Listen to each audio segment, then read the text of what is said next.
Saturday presents, in the red corner, the undisputed, undefeated Weed Whacker Guy.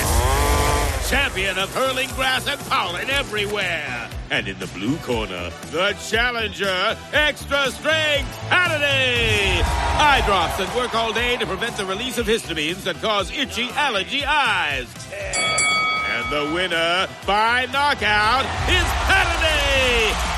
Hannity, bring it on.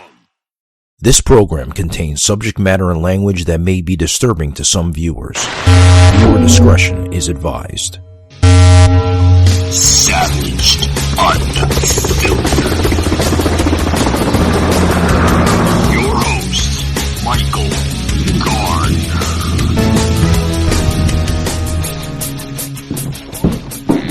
Hey, Joseph, what's up, bud? Hey, sorry I'm a couple minutes late. The news was just breaking about Kanye to acquire the Parler social media, so I had to post about that across my 13 social media sites. Oh, wow. Yeah, at least you're still on 13. It looks like they're trying to bury me or something, man. I know. Yeah, I posted it on Instagram and I tagged you because, I know you were saying that Twitter suspended you again the other day, right? Well, they didn't suspend me. They freaking locked my account, Joseph. Oh, okay. Yeah. You know what? Yeah, I responded to you, and let me say this to the audience. I think this is some last-ditch effort by some ultra-liberal loon employees at Twitter, as I call it, that know darn well they're going to be fired. So they're blocking and censoring and they're locking and suspending at an increased rate a bunch of conservatives, knowing they're going to be on their way out the door and to leave a massive mess for Elon and whatever new, hopefully impartial crew of people he hires to have to clean up.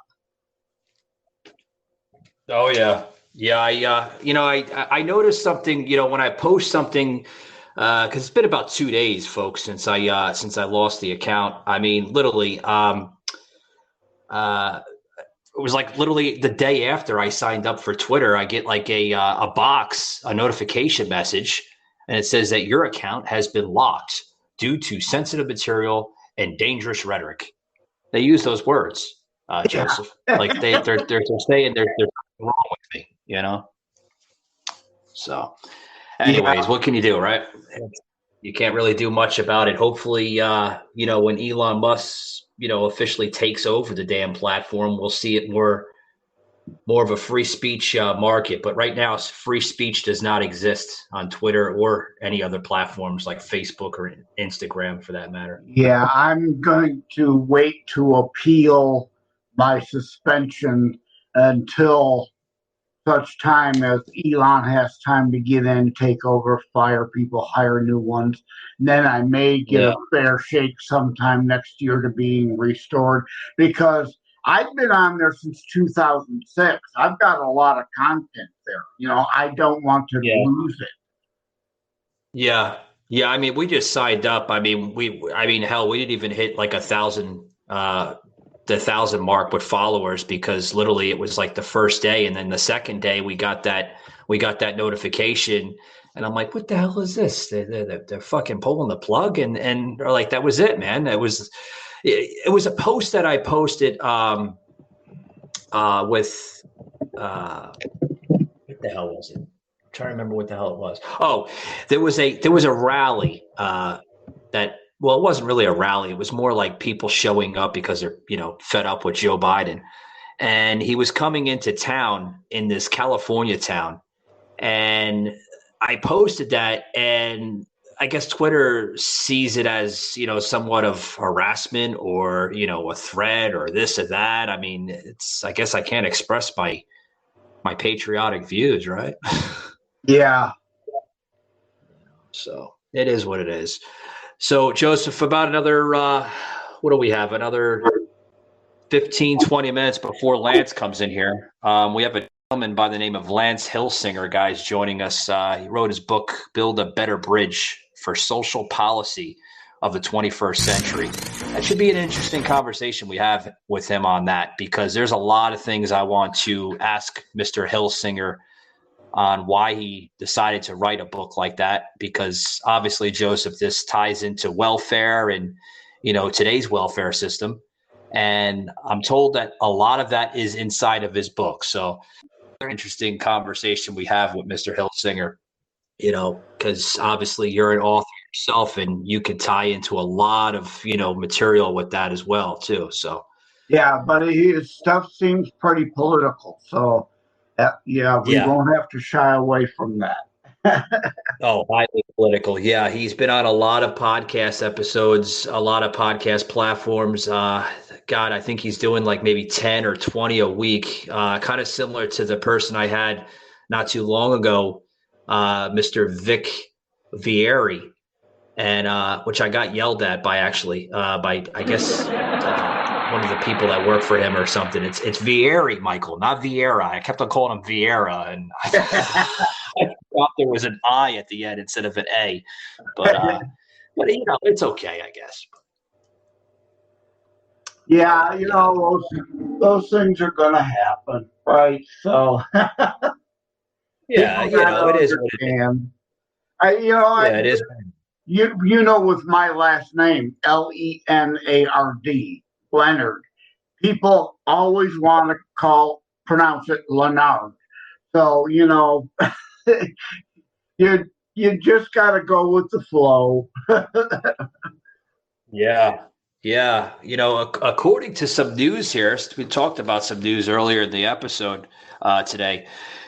There's a mayor right now in Florida, Joseph. Obviously, I'm not sure if you have heard about this, up in your neck of the woods there in Detroit, but Indy Atlantic mayor right now in Florida is facing a suspension. They're requesting the suspension of the Indy Atlantic mayor, which that section happens to circle around Brevard County, which actually circles around a huge area called Melbourne, Florida.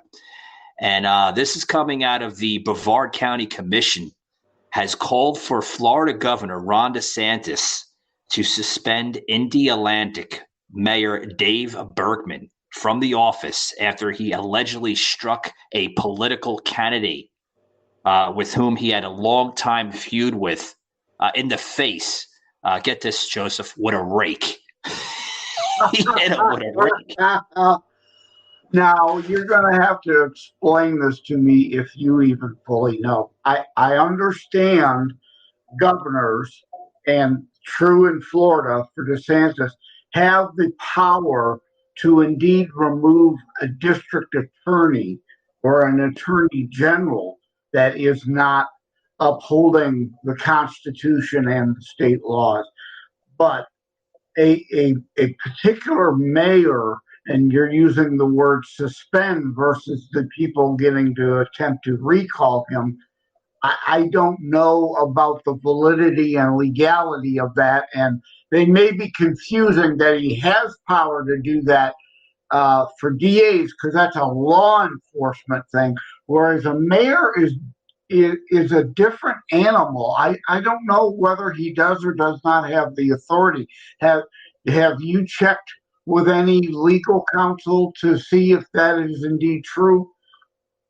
Yeah, well, the report came out yesterday on Fox here in Orlando, and basically it says that the Indy Atlantic Police have charged Mayor Bergman with battery after the September 30th rake incident. So this goes back like a couple weeks ago, which occurred during the Hurricane Ian cleanup event at Orlando Park, which is in Indy Atlantic. Now, get this here, folks. The county commissioner office there literally came to a resolution asking Governor DeSantis to immediately suspend. Well, they're asking for a suspension rather than a recall, or anything else. He's getting a slap on the wrist, if you ask me, by a 3-1 vote.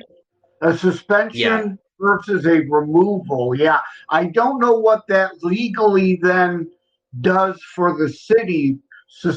Would the lieutenant mayor probably or the pro tem of their council would probably take over? But here's my problem with it. You have innocence until proven guilty. I don't know if the authority would actually exist until he's actually convicted of the crime, whereas now it's an alleged incident, even though it's probably clear to everybody it happened. Hello? Well, Joseph, did you hear that it was won by a 3-1 vote? So, and this was during an October 6th zoning meeting with Commissioner John Tobia, who wrote the resolution, said he would drop off a copy Wednesday, later that week, which was about a week ago, actually, to this day, at the Indy Atlantic Town Hall.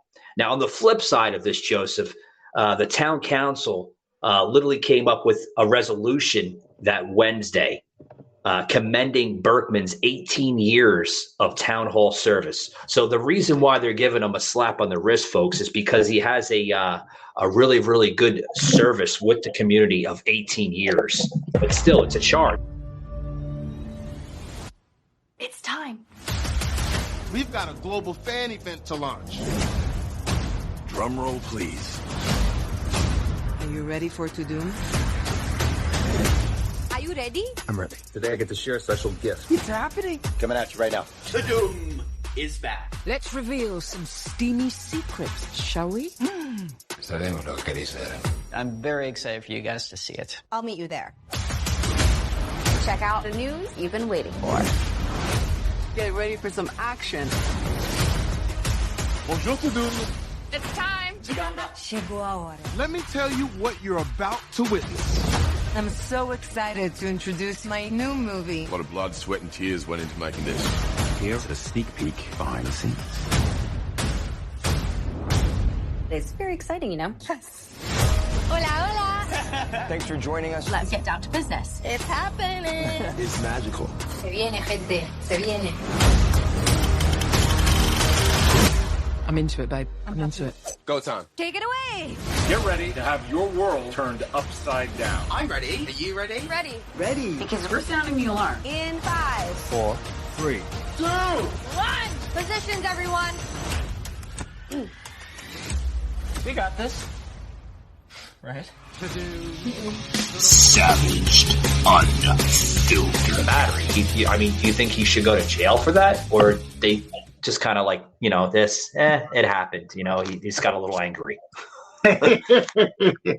Yeah, well, with all this defund the police and the left soft on crime and no bail and all that, I think it would be, our leaders have to lead by example. And if he can be convicted of this, and again, it sounds like enough people are aware that it actually happened, and then if there are witnesses that it should be easy to quickly convict them, they probably should. Now, if She goes, well, I don't expect you to understand. You're they from the let South. him off soft, okay, a one-time thing and a fit of anger and all that, first-time offender, as opposed to all these repeat offenders they keep letting out. I could see letting them off the slap on the wrist. But, yeah, make sure he's convicted of it so it's on the record.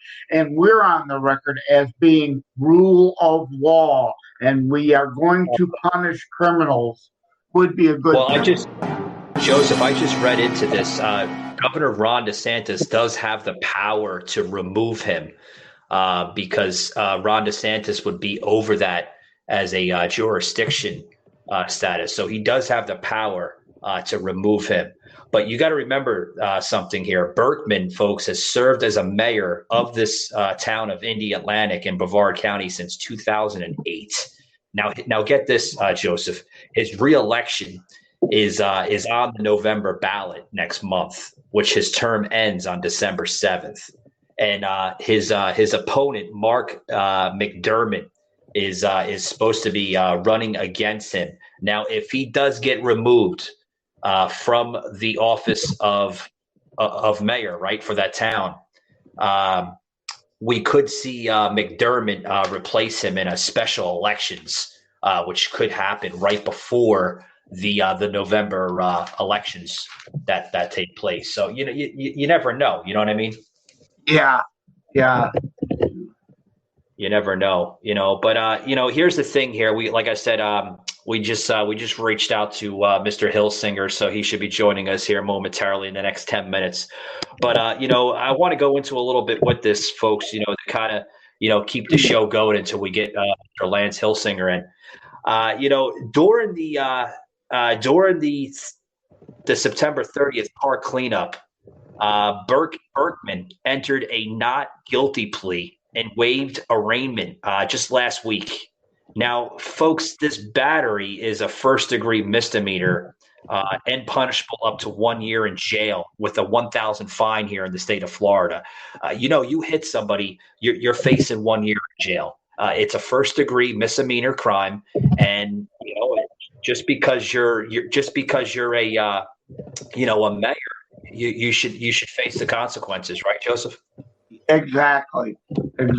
So I don't want to tie too much into this. I just wanted to throw that out there so the listeners, get a little local Florida news.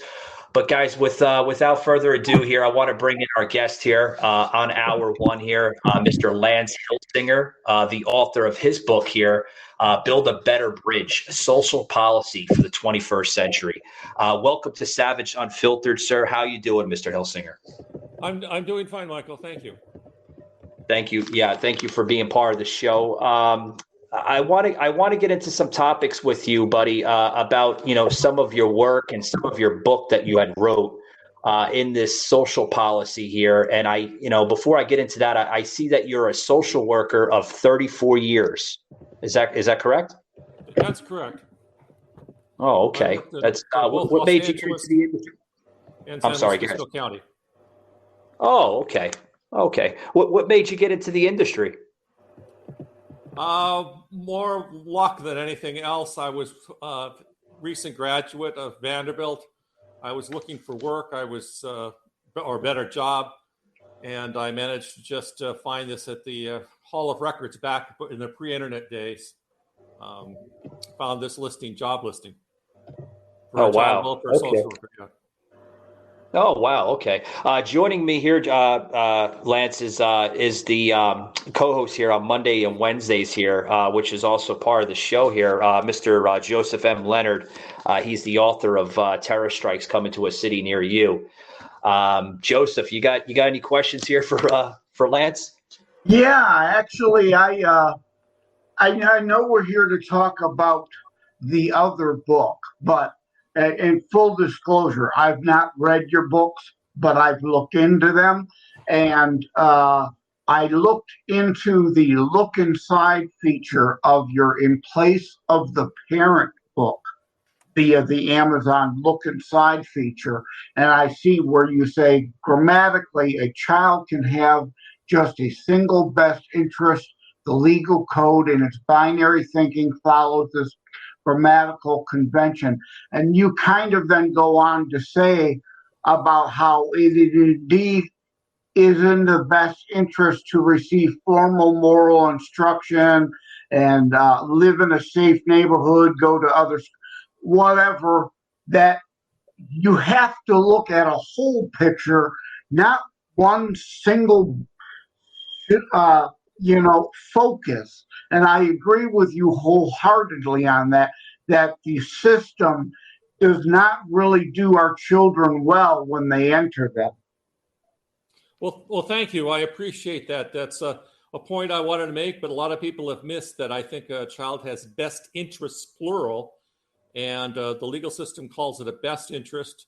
And that's one of the things I would like to see changed. I think in practice, though, that judges do look at the whole picture. I just think that grammatically we ought to agree with what the right thing is to do. Oh, absolutely, absolutely. I agree. And since we're on this subject, the legal system, and some of this of these issues that we face today, Lance, what do you think should be done with this welfare system? Because I mean, we're seeing it, changing at a rapid rate. Obviously, you could see that. I'm not sure exactly where you live, but here in the state of Florida, we see it, changing very, very rapidly. Like as a social worker of 34 years, do you see it improving, or do you see it, getting worse than it actually is now? Well, I actually think, well, a lot has to do with people. If you have good people, they can make a bad system work a little bit better. If you have a good system, as far as that, I think that the people who I've seen in San Luis Obispo County are very dedicated employees. I think that you have a situation here where you have 10% of America lives in poverty. And if we didn't have some sort of welfare system, what would happen? We would see not just men begging on the street, panhandling. We'd see sad families. And once in a while, you do see that still. Oh, yeah. I can see that. If I may, 1 second, you mentioned, men on the street. I see that you live in California, correct? Correct. Yeah, I just seen something come out the other day on Instagram, a video of just the homeless, in LA County, which is at almost a 30-year high, which ties into the welfare system very heavily. I don't know how far you live from LA County, but I mean, do you see, that county improving? Because I don't see it improving, Lance. I see it going, to pretty much a shithole of the nation. You know what I mean? Well, just to give you a sense of geography, I'm about 90 minutes north of Santa Barbara. And Santa Barbara, on a good day is about 2.5 hours without traffic north of Los Angeles, depending upon where you're going, of course. We have a homeless population. Gardner, uncut, raw. Here in San Luis Obispo, it's a very expensive place to live. And one of the things that I make a point is, if you see a homeless person on the street, it's usually a man. And I think that that's one of the things we have to look at, is that they talk a lot about gender inequality. Well, at the bottom of the rung, the gender inequality is men. The truly unhoused are more often to be men. I mean, people living under a bridge, on a street corner by the creek. There are families, there are women, but it's more often men. Men in jail, for each woman in jail that's incarcerated, there's about 10 or 11 men incarcerated. And that's how I saw as a social worker, as a welfare. So many of my men in my caseload were unsuccessful. Of course, that's what we dealt with, was unsuccessful people who had drug problems and what have you. But why were they unsuccessful? What happened that caused this thing to be unsuccessful? And of course, I could agree with that. I mean, but you got to admit here, Lance, some of this welfare system that we see today, in America, especially the 21st century, we see it circling around diversity very high. Everything is about diversity now with welfare. It never used to be like that. The 60s, yeah, maybe 70s, lightly. But I mean, now it's, they love to play that race card with it. Where, we have more blacks on welfare than whites, and this and that.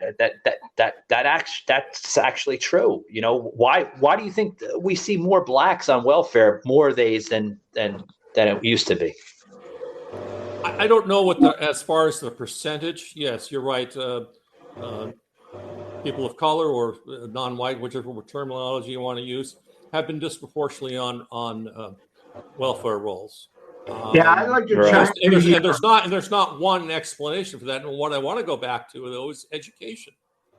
Is that people who are in jail, not only is it expensive to government to house them, when they get out with the criminal record, they're much more harder to become employed and become tax-paying citizens.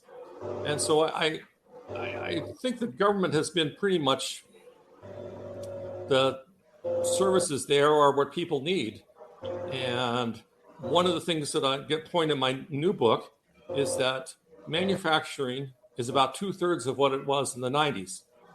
Whether Republicans or Democrats have been in power, it's less. We have few manufacturing jobs, which were jobs that people who didn't graduate from college or had only, just had a high school could earn a decent living. Yeah, I'd like to chime in here on this one thing. Michael's alerted to the bias in the system, and I want to go back to the Child Protective Services aspect in general seems to be sexistly biased against males, but that's not my main point here. And Lance, I don't know how you'll react. You may not like where I'm going this, but frankly, I think your position shouldn't exist. And let me explain why. I come at it from the founding fathers aspect and our Judeo-Christian ethic, that this is an issue for charity, local charity, because as Christ said, the poor will always be among you. And it is up to local charities to know who really is in need and who is a scammer and a con artist. And it's not the government's job to socialistly steal money from my neighbor on my right to give to my neighbor on my left. It is up to us to charitably be our brother's keeper. And I'm sure, last point here, you're aware of the Cloward and Piven strategy to bankrupt America through the welfare system. Well, I want to make a distinction between welfare, the TANF program, Temporary Assistance to Needy Families, and child welfare. Child welfare that I did for 34 years is about children who have been maltreated in some ways. Neglected is the most common because of somebody has substance abuse. And yeah, I can see some need for government involvement there, because that's kind of a matter of crime. Assault or abuse of a child is an illegality. So yes, fine. Yeah, thank you. That is an important distinction. I'm sorry, go on. And so that is all my caseload. I had, when I was what we call a court worker, and that is where we petition the court for the child to be dependent, and we have to prove to the judge, just like in a criminal proceeding, that this child has been a victim because the parents left drugs around, or mom was DUI with a child in the car, or sexual abuse, or parents are mentally ill and incapable, or very often, see, this is one of the points I want to make, is that most, not all the time, but I should say infrequently, did I see a intact two-parent married family. That's very rare in the child welfare system. Yeah. Well, we've discussed that on this program with several people several times. Yes, we have to do more. You've touched on it. The need to deal with the root cause of the main issue. Lack of an intact family. Absolutely. I could agree with Joseph. And that's I could agree with you, Joseph, on that. But here's my. That's part of the whole welfare. Yeah, here's my question. Of the family, Uncle Sam becoming the daddy and pushing men out. Yeah, but hold on, Joseph. Joseph, hold on for a minute here. I gotta ask Lance something here. We're on the welfare system, right? Which is a touching topic, especially in today's times. Lance, where is your thoughts here with where we become, where we gotten to as a nation, how we arrived to this point here with more people on food stamps and Section 8 housing and all these government assisted programs? Where's your thoughts on possibly bringing in testing with these individuals, making sure that these individuals are using this as a stepping stone rather than a career choice? Because I could tell you right now here in the state of Florida, not all areas, Florida does present a very conservative type of base here. But, especially in the Democratic areas, which we see a problem with welfare, some of these individuals, they're accepting the food stamps, they're accepting everything that's given to them by the federal government on a federal scale, through taxpayers. Mind you here. But do you think that some of these recipients receiving these benefits should be tested on a monthly or a weekly basis in order to obtain these services? You mean drug tested? Oh, sure. Yeah. I think that no, I don't think so. And let me explain why. Because the vast majority are not using. And if you have somebody who is using, you want that person to be connected to the system. You want that person to say, okay, I'm coming in. Yeah, I admit, okay, I smoke pot or whatever, which is legal in California and many other states. And by connecting with another human being, they will get into treatment. That human connection is what helps people build lives. Lance, I'm not talking about smoking pot, sir. I'm talking about hard drugs. Using these benefits to sell the benefits, such as food stamps, to buy your street heroin and your hard drugs, so they can get their high. That's what I'm going at. I think these people. I think there's a cost-benefit ratio there. That the expense of testing people is not going to get that many people. And maybe I just don't see that is acceptable. And the other thing is it's sort of an invasion of privacy. Let's assume, that 95. Whoa! Invasion of privacy? Let me You're explain taking my handout? You don't have the privacy. And these are all illegal, unconstitutional programs of bastardization of the Promote the General Welfare Clause. It goes back to it should be charitable. Yes, these users should be in a charity who finds them help, not living off of my tax dollars. Let me explain what I mean by that. Is that if you are a pilot or a railroad engineer or a truck driver, and you're involved in an accident, there's a DOT transportation testing protocol. And basically they want to make sure that your urine is warm, that you're not bringing in somebody else's urine. It's a disgusting thing. But there's a lot of people who fake tests. Yeah. And you have to observe that person. I personally have never done it. I'm glad that is farmed out, but you actually have to see the person pee. Yeah. And I have a problem with having so many innocent people being subject to the indignity of being observed. But here's the thing, and Lance. There's a lot of people are going to cheat. The people who are using are going to try to beat the system. And in order to catch them, but here's the thing. Very invasive. Lance, here's the thing. Here's the thing here I want to bring here. You're not in favor or support of bringing in testing. Obviously, you've mentioned it. It shows invasion of privacy, and I get that. I really do. I get it. But here's my thing here. The reason why I'm in support of bringing in and invoking the testing is it balances out the system, where we understand where our bad apples and our good people that really need it belong in that aspect. I mean, some of these people, have been on these benefits for quite some time. I could tell you, I was just talking to somebody just the other day, a woman, a single mother of four, right? Lost her job through the pandemic and is now facing almost homelessness. A mother of four was denied food stamps here in the state of Florida due to the fact that she said that, or the woman that, obviously, when you apply for food stamps, you have to go through a system and a process where you have to go through an interview process and this and that. Where when she went through the interview process, the woman that was interviewing her said that she was not qualified for food stamps because she was not looking for a job. Now, I can vouch for this woman has been looking for a job every single day, and the luck isn't there with her.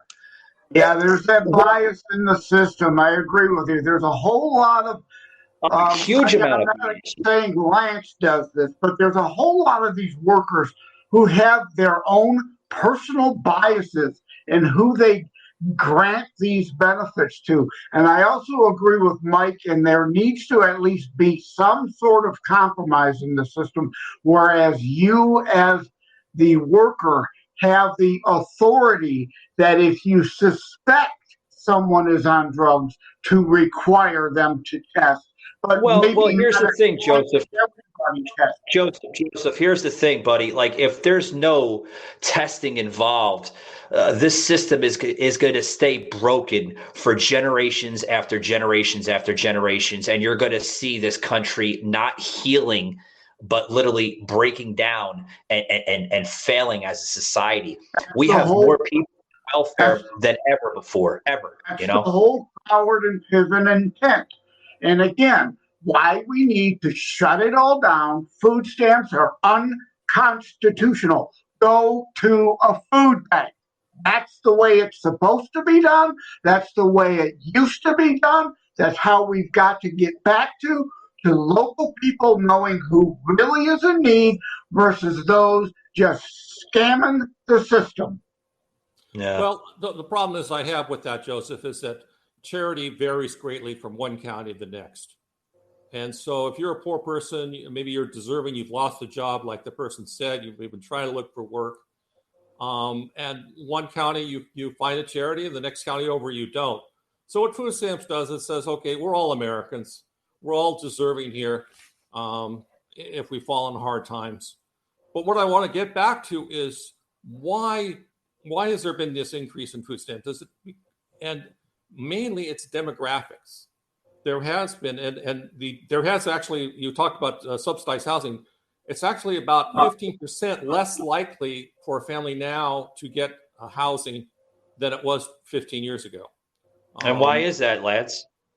It's partially because there's not enough units. And I talk in my book on how to increase the supply. But I also think that we also need to, decrease demand. The other thing is that there's been a new federal policy that rightly gives priority to veterans, rightly gives priority to the disabled, and rightly gives priority to those disabled and seniors. So if you're taking that as a priority housing, and you have, say, 10,000 public housing units, and you give so many to those very deserving people for priority, for the regular poor, as I talk about, there's fewer units. So that's why. But Lance, you mentioned there's not enough units. Are you referring to that there's not enough housing? Is that what you're getting at? Well, partly, most people agree that there's about a $4 million unit shortage of just regular housing. And the point I make in my book is that, for each acre you devote to public housing, that's one less acre that you devote for the public sector. But Lance, are you familiar with our infrastructure, our buildings? They're going up all over the place. I mean, I don't know how it is there in California, but in the state of Florida and other states around. Savaged, unfiltered. I mean, we don't have a problem with housing. They're building housing all over the place. What we do have a problem is the folks that do not want to step up and move forward. They like that handout. They like those government assisted programs. They want to remain on that because, hey, I can stay home. I don't have to, work, and I can live off the taxpayer. That's what I have a problem with, Lance. I don't know how you see it, but that's what I have a problem with. I'd like to understand, hold on, Joseph. I'd like to understand, you have a social policy that you wrote in your book for the 21st century. Where do you see our social policy going possibly in the next 20, 30, 40 years from now? Well, one of the things I'd like to say, and what I'd offer is that we need to get our focus on men. That boys, about every year, about 44,000, according to the Brookings Institute, boys fail to graduate high school than girls. And my issue with the housing is the NIMBY, the snowflake virtue signaling crowd that want to continue the unconstitutional programs, and agree with you. We need more low-income housing. Look at AOC the other day when Eric Adams wanted to put up tents to help relieve the homeless situation in New York, and she said, no, you're not putting that tent in my district. NIMBY, these liberal, whiny, virtue signaling people want it in other people's backyards, and they get to take credit for pretending to be so compassionate. Well, that's one of the reasons why I think, my personal opinion, the welfare system has has pretty much failed in its own aspect. I mean, it's getting worse and worse and worse year by year. You look at the last 2 years. I cannot think of a period in American history where one administration has done more damage to the United States than Joe Biden in the last 2 years. There's no improvement in the welfare system. Literally, like I've mentioned earlier in the show today, there are more people on welfare now in 2022 than there were 40, 50 years ago. And why is that? Because there's no programs that are helping these people get off the damn welfare. They're actually encouraging more people to stay on welfare. And I think we see that through the Biden administration. There really hasn't been solid policy coming out in the last 20 years or so. That's not just Biden. You go back to Barack Obama, you go back to George W. Bush. There's no involvement with these programs. Lance, this program that came out, food stamps and general welfare and all this, Section 8 housing, subsidized housing, all these programs were designed as a stepping stone to get on your feet and better yourself. And we're not seeing that. You have to admit, as a social worker of your caliber, I mean, you have to admit that the social welfare system has collapsed, literally. I'm sorry. I believe that people do get better, but I think you make a point that, yes, there are more people today on food stamps than there were when the war and poverty was first waged. Part of that is demographics. And that is the main thing, is that a woman who has a high school diploma is likely to have, and no further education, is more likely to have more children than a woman with a college degree. Women with college degrees have a negative birth rate. Their birth rate is about 1.9 child per woman. And that demographic reality that's what really is driving this, not whether we have a particular policy, and that's increasing. 2/3 of the children born in the United States today are poor enough, come from families poor enough to be on WIC. WIC is a supplemental program, women, infants, children. Yeah, I'm familiar with WIC. We have it here in the state of Florida. Yeah. Yeah. And I don't think anybody wants to live off the system on WIC. You really can't. You're going to age. Your child's going to age out of the system. But yeah, and that's why they keep having more babies. Yeah. But the housing issue, the housing projects have failed. The 60s, we built them all over in Detroit. They are all shut down. They were all condemned. They all had to be destroyed because we learned this before Marx and Lenin. The Bradford colony in the United States tried communism before Marx. Everybody was given shelter and food, and guess what? Human nature. They had no incentive to do anything, and they almost all starved to death. So they instituted private property and meritocracy, because if you give someone a place to stay, they don't take care of it because they don't own it. They don't respect it. It gets destroyed, and you got to have new projects built to move them to. They've got to be forced to be in the real American system of you work, you buy, you own, you take care of it. You have a stake in society. Well, I think most of these public housing projects, a lot of them crime, because you concentrate a lot of poor people. That attracts crime, and the Cabrini Greens and the other places that large public housing. And so that the federal government has changed that. There's been a greater emphasis now on Section 8 housing, where people are moving to apartment complexes that are indistinguishable, or into an apartment that's in a regular apartment complex, and you have somebody. And yes, there are some people who are just never going to advance. I had a woman in my caseload. She worked as a cashier, and that's about it. That was where her life was. And that's as far as she could go. But without housing, she'd be on the streets. Lance, her kid, yeah. Yeah, I want to get into this next topic here as we close it up here with you. What's your view on, obviously welfare, it affects a lot of people in this country, mainly the Black community, not to sound racist or prejudiced, though, but it does. We have a huge amount of Blacks on welfare. And We're still trying to figure out why.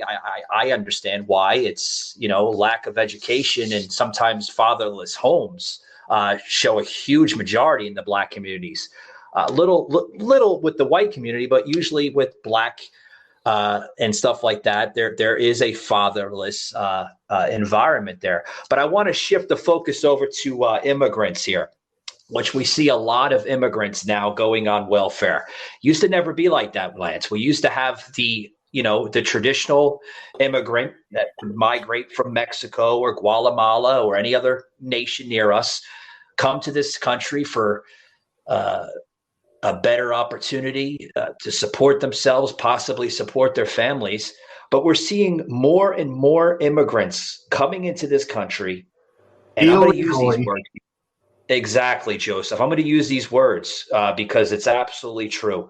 Lance, they're flooding our welfare system. They're bankrupting our country.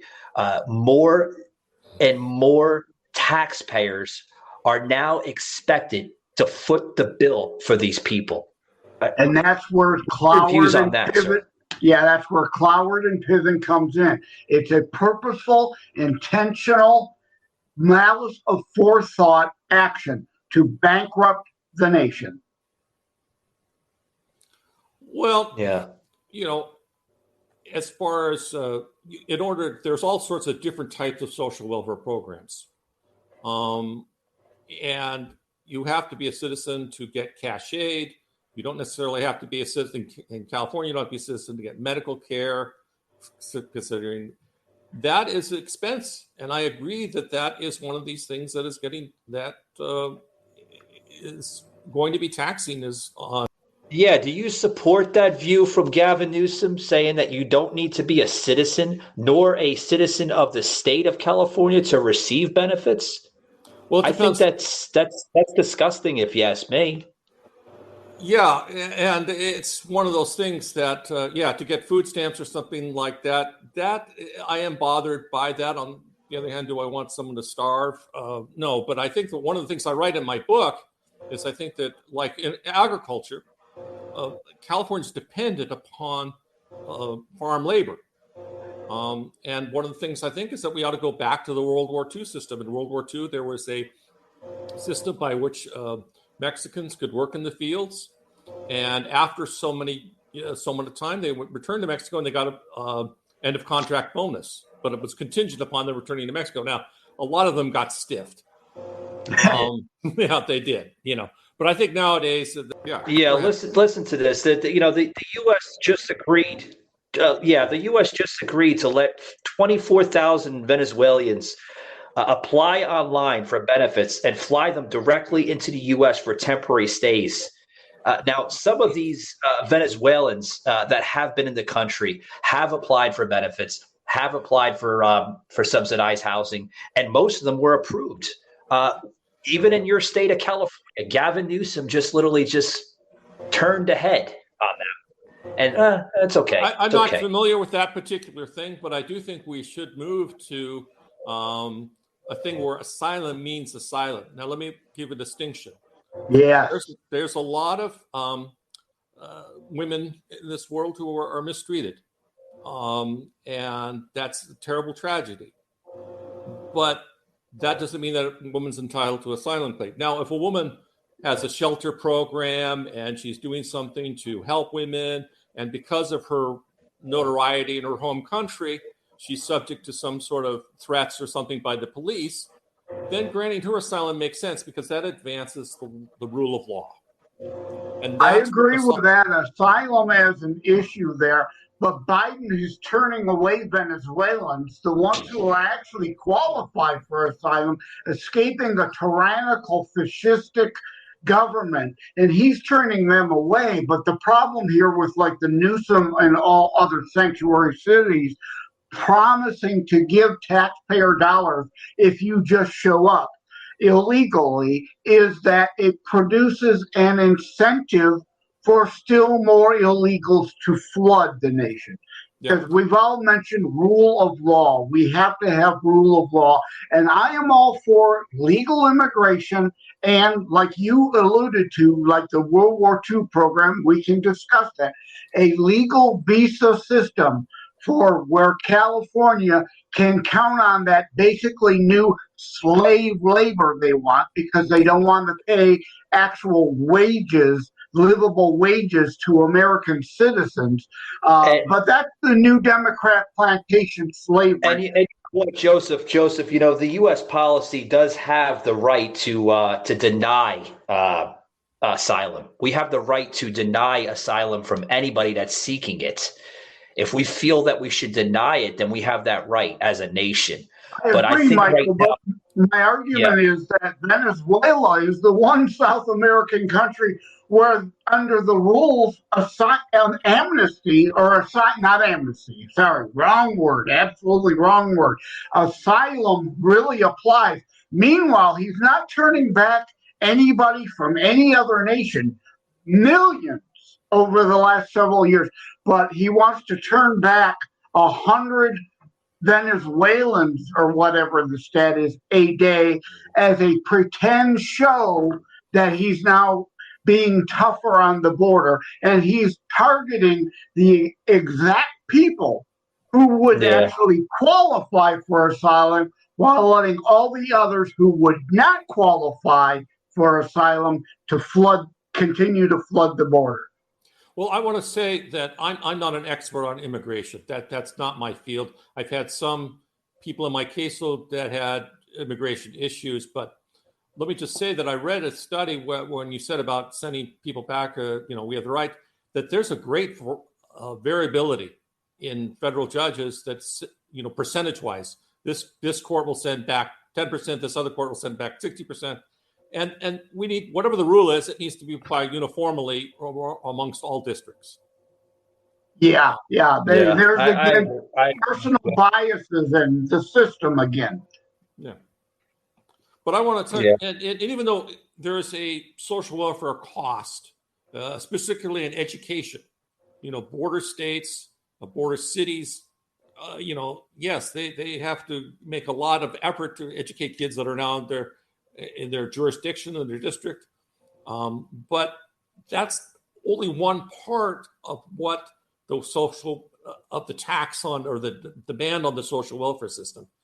The larger part is men that are not able to support their families, and what the system does to discourage men from doing so. Let me give an example.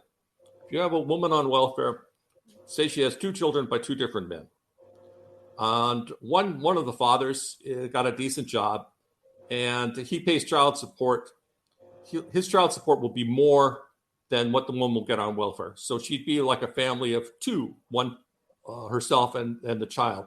Now the other child, let's say that dad, he's a deadbeat. Yeah, he's a deadbeat. Why is he a deadbeat? Because if he picks up a job, any child support that's collected from his goes to the government. Doesn't go to his kids. He has no incentive. Now, you'd like to, as a taxpayer, you'd like to say, hey, we want to get this guy and have him do his fair share. But what in practice is that it discourages men from being within the system, with being like, what I call the W-2 employee, the somebody who's working a regular taxable job. And most of the men not many of the men in my caseload cycle between cash jobs, no jobs, and because they didn't have any, the system wasn't encouraging them to be an involved parent because the child support, if you're making minimum wage or just a little bit above, and some child support, say you're really living at the poverty level, and you're going to be tempted to, if you got to put a roof over your head, you're going to be tempted to maybe do something that's a little illegal. I understand. Yeah, you're talking about human nature again, and you are absolutely right. You hit the nail on the head. What I've been alluding to this whole episode, the failure of big government. to incentivize the wrong things and de-incentivize the right things, and why we got to kill these illegal programs and let it be done by charity. Yeah. Yeah, I get what Lance is talking about. Lance, we're starting to run out of time here. Is there anything you want to bring into the show before we depart, sir? No, I just want to thank you for having me. I think we need to have about these issues. We need to have a civil discussion and an intelligent discussion about how we can improve society. All of us are Americans. We all want a good, better world. Well, except for the illegals scamming off our system. Okay. Well, even they don't want to. Even they don't want to see the bomb on the street while their kids go to school. You know? Yeah. It's terrible stuff what's going on. I mean, I have to point it out like that. Lance, I want to thank you for being part of Savage Unfiltered here with us, myself and Joseph. We really appreciate you coming on the show. For some of the listeners that are going to tune into the show here today on all major platforms, including iHeart and Spotify, where can some of my listeners find you at, sir? LanceHillsinger.net. Simple as that. Lance, before you go, I think that we can end on a note of agreement. I think we can all agree that if America goes bankrupt, we will not be able to help one damn person, let alone all the people on the cart that the people are trying to pull now. So we've got to reform the system.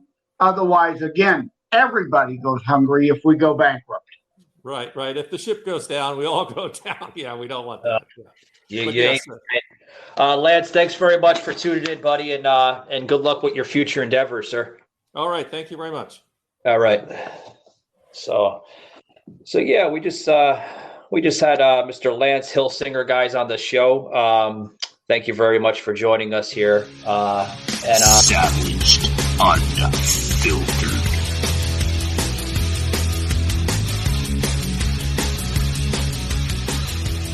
He seems like a good guy. If I were to have to peg him, I mean, he's in the system. He's part of the system, so he has a vested interest in the perpetuation of the situation. But I will say his important distinction of the Child Protective Service aspect as a matter of law and protecting children is indeed a viable or legal, proper rule of government. So I take back that I would like his job to go away. But my point stands about the general welfare system that should not exist. Yeah. There was a lot of different things, Joseph, that I didn't agree with Lance. The welfare system has its perks, it has its benefits for those that need to be on it, but I just didn't agree with Lance on a couple things. I thought he he has a good point about things, but there was just some things I just didn't agree with. But we'll just leave it like that. Yeah, I agree. Oh, hey. Are we going to get to actually hear the therapy twins today? Hopefully. Hopefully Joan and Jane does understand that I have a huge amount of patience, so I want to. So, ladies, how are you doing this afternoon? Oh, God. Uh-oh. Come on. Hello. Now I hear you. Hello. Do you hear us? Yeah. Thankfully. Yeah, you're coming in live. Hi. Oh, hi. All right, so all I can say is decent. How about you guys? We're doing good. We were just joined by Lance Hillsinger, which is the author of his book, Build a Better Bridge to Social Policy in the 21st Century. Joseph and I were kind of left, in the bland, I guess. Right, Joseph? Yeah. Well, ladies, I think as to how I am, I'm okay. And I think you will appreciate this. I have my character say in the book a line I've been using for decades. Things could always be better, but they could often be worse, right? We got to remember that before we whine too much. Yeah. Yeah, I agree. So, did we lose the ladies again? I hope not. I don't know. Ladies, are you there? Oh no, here we go again. I don't understand this. I think I don't know. We're here. Do you hear us? We're here. I do. Now they do. You know what I have to do? I have to keep shaking the screen. How weird is that? So it wants to go into like screensaver mode, and when it does, it apparently is turning off your microphone. Yeah, that's too bad. That's too bad. You know what's weird about this telephone is I'm divorced, and I still get his texts from my ex-husband. I get fucking texts. They go, they whine and shit, or to my telephone. It's weird. I told you we should use your phone, Jane. She wouldn't use her fucking phone. Her fault. She said, no, your phone is good, Joan. Yeah, I'll bet it's good. Well, like you said, keep shaking it. I will. I will. Good thing it's not a baby, huh? Shaking baby. Yeah. Yeah, we won't have a SID case with the phone.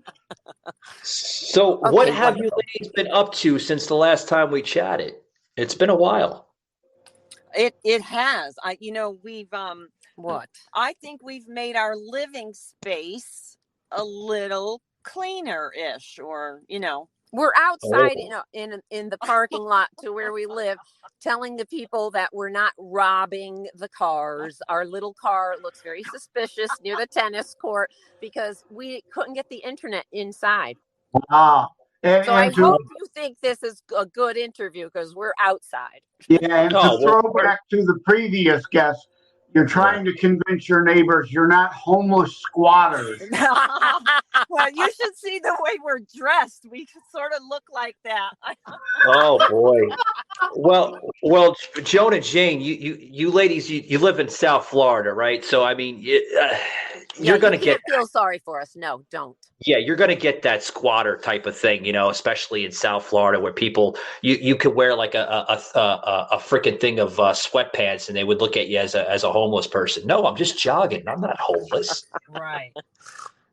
They have to give real instructions if they want people to show up appropriate.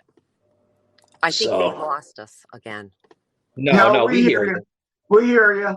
Oh, you heard us. Wonderful. Yeah. I was almost going to say I've dated a squatter, but I think I was name calling that day, and I think I just called him that. Yeah, and they're still friends, and that wouldn't be too cool. Do you watch the Gutfeld show on Fox News by chance at all?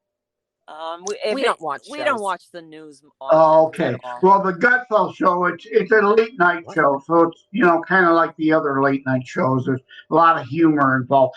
Kat Tim is one of the guests. She's from the Detroit area, and she jokes about Indeed dating some lowlifes over her life, and Indeed she did. She dated people who clearly only really wanted to date her. She seemed to be attracted to these people, to have a place, to be able to live off her couch. So what you're saying is actually applies in reality to some others. Yeah. So Joan, why did they call you the Viper?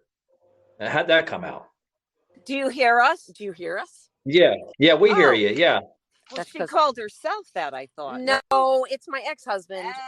When we were married, he and Jane, actually, they thought that my words were hurtful to the point where both of them said that they would rather be hit and beaten by a bat instead of beaten by my words. And it's like, are you fucking kidding me? Come on.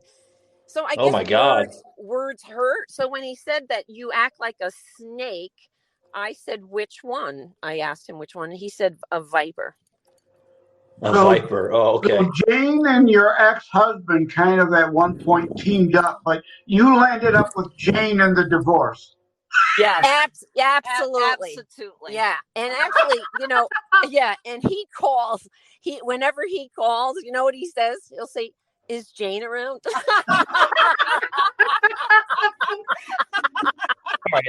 So we have Joan as the Viper. Like, what's Jane known as? Do you have a nickname or? Oh no, but my father nicknamed her. Oh, Jane, I'm ruining the joke, but my father nicknamed Jane the lecturer.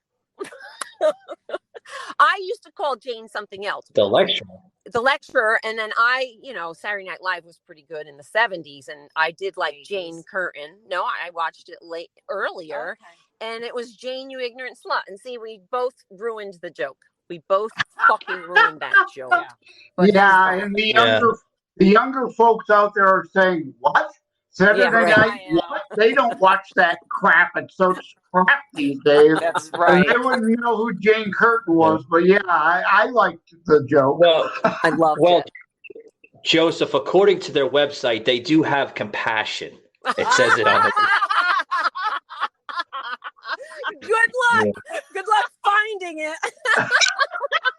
Oh, is that just for shits and giggles, ladies? You really don't have compassion? You know what? Sometimes, hey, this is the lecturer is telling us. Lecturer is going to sometimes in life, if you know you should do something and you'd rather be doing something else, sometimes you have to act and pretend you want to be compassionate. So we are good actresses is what we're saying. You went exactly where I was going to go with that. I was going to make the joke. Like, they say, I'm not a doctor. I just play one on TV. Yeah, I was going to say the exact same thing. You're not compassionate, but we play it on the internet. Yeah. What? We're actually known for getting people, and we don't ask, but we are known for getting people to tell us something that they've never told another human being ever. And it just happened on a podcast. This man kept saying, I don't know, I think he was saying the opposite. And then all of a sudden he said, "Gee, I never told anybody this." And I'm like, please don't. Like, it's on the air. First of all, it's on the air. Like, oh my God, flooding. Yeah, I checked out one of the podcast episodes that you were on not too long ago through He Said, She Heard podcast. Yeah, well, what was really good, except for that phone call, was a little different. The Australian, right? Yeah, I heard it. Yeah, that sounded like a computer-generated Australian or something. Yeah, you got to give credit to where he's due. Bless the guy's heart for trying to get out there. You know what I mean? But if you're going to come up with some fake shit, I mean, at least come up with some really good fake shit. You know what I mean? Yeah, absolutely. Because I used to tell people that they wouldn't know if I was lying or not. And it's not in a negative way. There's a fucking religion. I don't know if you've heard of it, Jainism. And I didn't start it. But you know what? I do agree with a lot of it. It's the Jane, you ignorant slut cult. Yeah, right. It's first of all, you get to say that, but in this religion, you could lie to avoid hurting somebody else's feelings. So, I'm good at that, I think. Yeah. I'm going to be on his show actually next month. He reached out to me and he's like, "I'd love to have you on my show and this and that." I'm like, "Well, I don't go on a lot of podcasts. I'm a podcast host, but I don't go on a lot of shows." But I'll give the benefit of the doubt. I'll check him out, see what he brings to the platform and everything else. He's like, "Well, I heard that you had the therapy twins on, like going back almost a month and a half ago." I was like, "Damn, it's been that long? Holy shit. Yeah, I guess." Yeah, you know what, though? I think most people believe, and I certainly believe in an occasional little white lie is okay. Now, like, if you're ever married and the white man, we all know what the correct answer is there. That's right. That's why my marriage didn't work out for me, because I guess withholding savaged, unfiltered some information that I thought was something everyone should do. I think you should all keep something to your fucking selves. Yeah. And I guess a lot of people just think that that's lying. So yeah, I am outcasted. I say get a divorce and hang out if you want to. Yeah, you got into the divorce comedy the first part when we had you on about a month and a half ago. Something to do with divorce. I thought it was hilarious. Oh, wonderful! But, we heard we heard some noise in the background. Is everything okay over there? No one's getting like killed or anything, are they? No, there's these giant ducks that are coming around the car. I noticed they're big, and we were told you cannot feed these ducks. Yet our neighbor behind the fence is feeding them. So what kind of ducks are they? Are they white ducks or? No, they're giant black. They're black, white, and maybe some red. Joseph, they're diversity ducks, man. Yeah. I can't remember. Someone told us they are either indigenous to Florida or they're not. I don't remember. It's just this place where we are says you can't feed them, which I feel so bad because we just saw 2 cats. And I used to be Catwoman in New Haven, Connecticut, but I got to ease up. Yeah, you told us about the New Haven thing. Well, don't feed the cats them. I think it would probably enjoy the cat, but that would be a terrible thing to do, Yeah, no, I don't like that they're like that and feral. But no, I gotta we can't do it. We live in a very strict fucking condo over here with rules. Now that we're older, we are supposed to focus on, a little bit of self-care, which has always been a little difficult for us. Is it HOMO or what the hell is that called, Joseph? HOM? Homeowners Association, HOA. Yeah. There you go. Yeah, that's it. And I knew where you were going with that, but yeah, I keep a bowl of water out on my porch for the neighborhood indoor, outdoors, and/or ferals. Oh. But yeah, I don't put food out either. They usually take care of themselves, but I want them to have a place to be able to get a sip of water from at least. Joseph, I put the water out and I put food out in front of the sidewalk, but I don't put it out for animals or anything. I put it out for the real animals and crazy people we have here in Orlando, for the bums, Yeah, we're going back to the homeless of the last segment. I guess so. People think I'm mean for doing it, but hey, I got to support my local homeless. They're hungry too, Yeah, we have a group I live in Wyandotte. We say Jay Leonard, Detroit, because everybody knows Detroit. You say Wyandotte, they're going to say what, where, who? Named after the Wyandotte Indian tribe. We've got a local church group, which this goes back to the last segment, charity, who indeed goes to like my local favorite restaurants that I frequent, and they buy food, and these homeless people know particular benches where they'll put it out, and they can come get it if they're truly in need and hungry. And again, that's the way it should be done, to be our brother's keeper and help those really in need of a meal, not somebody scamming money on the corner to get a pint. Huh. No, I know. But I know. It's for a good cause, Joseph. Yeah. Their drunkenness, yeah. I guess. So, Jonah Jane, yes. I wanted to get into this book here. I wanted to get into it with you the first merry-go-round, so to speak.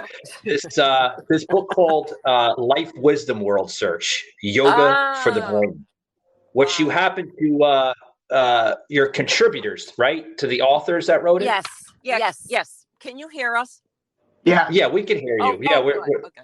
Yeah, we are contributing authors. Yes, we were just asked. This woman who has a whole series of these books that turn into puzzles. She then asks a bunch of different people to do like a page, and so we did one on. Is there a question? Jane. Yeah. We had to come up with a quote, and we thought we came up with a compassionate quote. Oh, we came up with a wonderful quote. Do you want to hear it? We'd love to hear the quote. Yeah. What was the quote?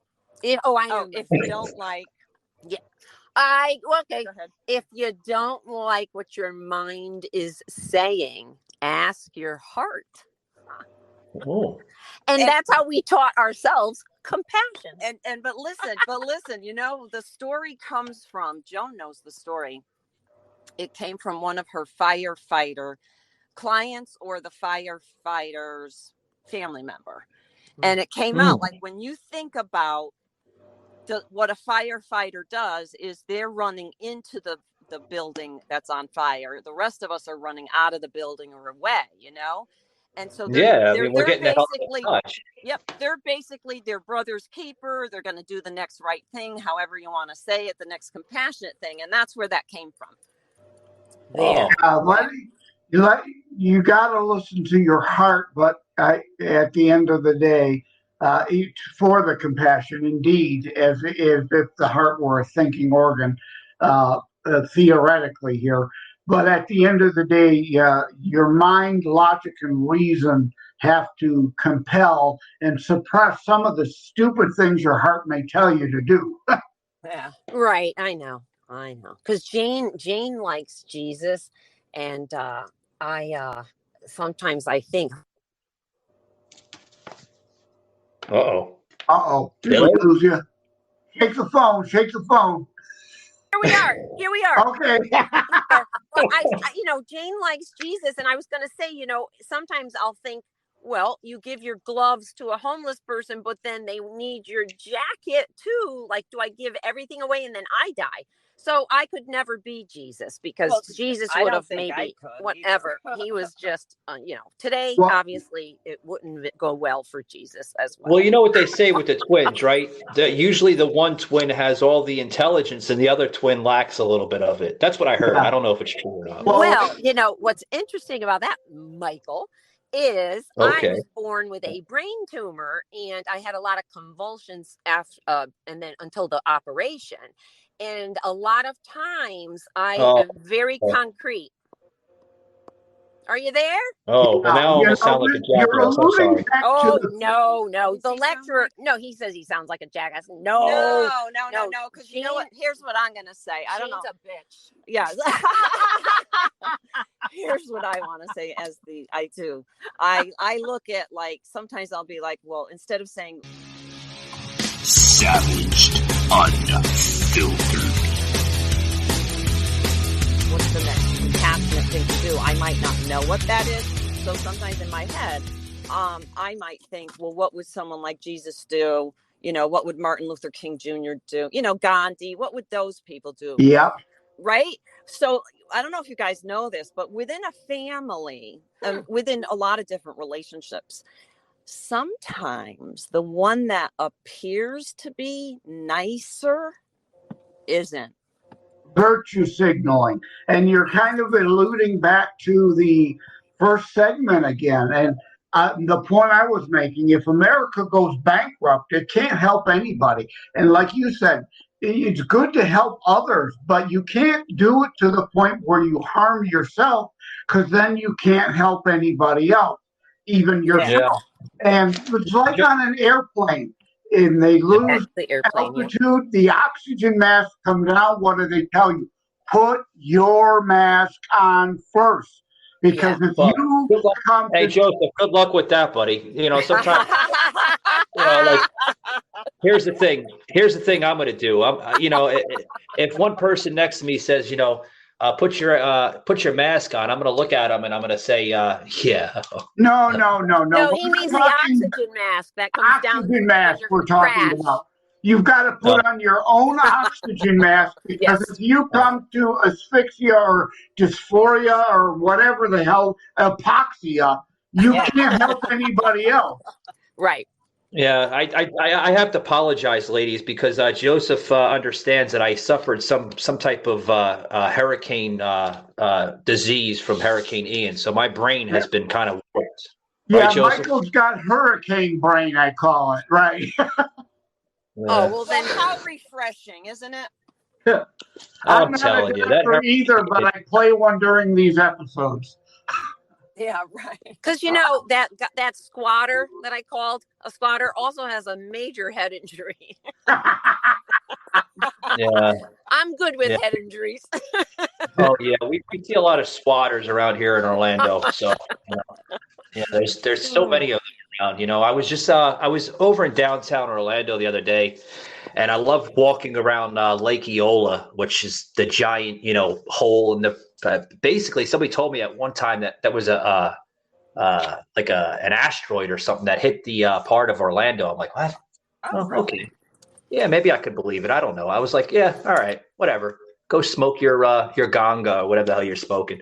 And I'm walking around, and I see. Listen, I'm not prejudiced against homeless people. It is what it is. But at one point, there wasn't so many around downtown Orlando, but now they're all over the place. You can't even enjoy walking around the park without, stepping on one or, possibly tripping over one. You got to literally have eyes in front of your face all the time. I'm like, oh God, I dropped my coffee. I had a really nice cup of coffee and I dropped it all over. And then I spilt it on him by accident. And then he starts yelling at me, "You spilled your coffee all over me." I was like, what the hell are you sleeping on the sidewalk for? Jeez. Well, they say nurses are homeless in LA on Skid Really? Row. Yeah, because the tax code is really kind of fucking a lot of people who just didn't quite make middle class, and it's really messing with people. Anywho, let's not get into a fucking tax code. Well, like my especially ex-husband. in California with the commies that run California, the tax system. But yeah, exactly. Yeah, we just had somebody from California on during hour one where he's okay with not invoking the drug policy into the welfare system. He's like, oh no, we don't want to do that. Of course you don't want to do that because you'd be out of business, right? I mean, must have missed son. I don't know. Given your preference to be upbeat and joke, you definitely probably didn't want to hear the first half of the show. It would have dragged you down too far. Well, Jane and I can get pretty dark because our joke is on other podcasts we've had to break out into song because people keep asking us what we're grateful for, and the thing goes so far downhill that I actually break out into "Hello Darkness, my old friend," that song, which I'm not even sure I liked back in the day, but I like it now. It's a great song. Yeah, I listen to it every now and then. Song, yeah. I get very negative with it. Yeah. Yeah. So, but we're glad that we had you on today because the first time we had you on, there was crickets, but we understand. We had fun on that show. I hope you don't mind me putting the sound effects in there with the crickets. Joseph thought it was hilarious. But, yeah, no, I don't. I think that's hilarious. I think that's great. Crickets. Joseph's like, oh, we're gonna have them on. They're good for like maybe 2 or 3 minutes of conversations that we don't hear. Yeah, and notice then we start to get dark. Well, Mackenzie had to do something to salvage that episode. And before we go, it was great to actually be able to talk with you this time. Hey, ditto over here. We're sick of it breaking off. Joseph, they're doing this. They're doing the shake, the shake theory with the phone. I'm doing the shaking baby here. I'm still doing it. Well, you guys, my finger's getting tired. Yeah, you guys, I am. What? Oh, Joan, there's the duck. Yeah. Okay, get back to this podcast. Yeah. Your fingers are getting tired. It's too much information, but we get it though. Yeah, Jack. What a no, you know what I want to say? It hurts when you do that. Don't do that. Yeah. What? When we do what? Finger. Wait, get back to the Jane. Get back to the. You were saying something, Jane. Oh, I was just gonna say I'm very bad with $1, and so is my ex-husband. And it's not a wonder why my son is a lot better with $1 than his two parents. So what I want to say is, if I didn't have the help of my family, I could have been homeless twice. Oh. And so the only thing I want to say about the homelessness issue that is on the rise in America, and the balance between taking care of our citizens and not, is where something's wrong. I'm not sure quite what it is. Joan jokes it's the tax code, and it may very well be. But something is wrong when one big stressor that can strike twice and can happen, and someone goes from middle class to homeless. Because you know how middle class is not eligible for a lot of services. Oh yeah. So, you know what I mean? So that. something's not balanced. Right. Well, that's because the middle class is the backbone of the tax code. We could talk about taxing the rich all we want. If you confiscated 100% of all the millionaires, billionaires' wealth, it would fund the government for 1 year. The tax code is meant to soak the middle class to keep itself going. Well, that's what they want to do, Joseph. They want to keep everybody in poverty. I mean, I think that system went back to even the Jimmy Carter administration.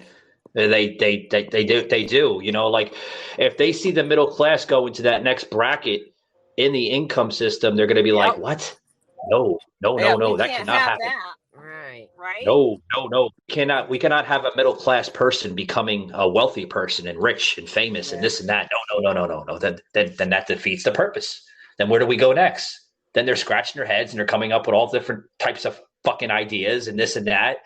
And then you got crazy people in Washington coming up with agendas that just make everybody pissed off. Like, yeah, and what about some of them have had their jobs for a little too long?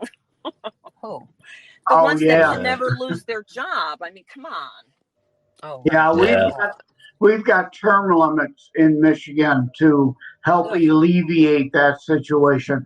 And of course, the career politicians in Lansing, our capital, put on the ballot for November 8th an initiative to increase the term limits time. Because, of course, they want to stay on the government teat, sucking off the taxpayers longer. No. Wow. We were founded as a republic. You are supposed to go and serve the people a short time, then get your ass back home, back into the private sector, not permanently collect a government paycheck.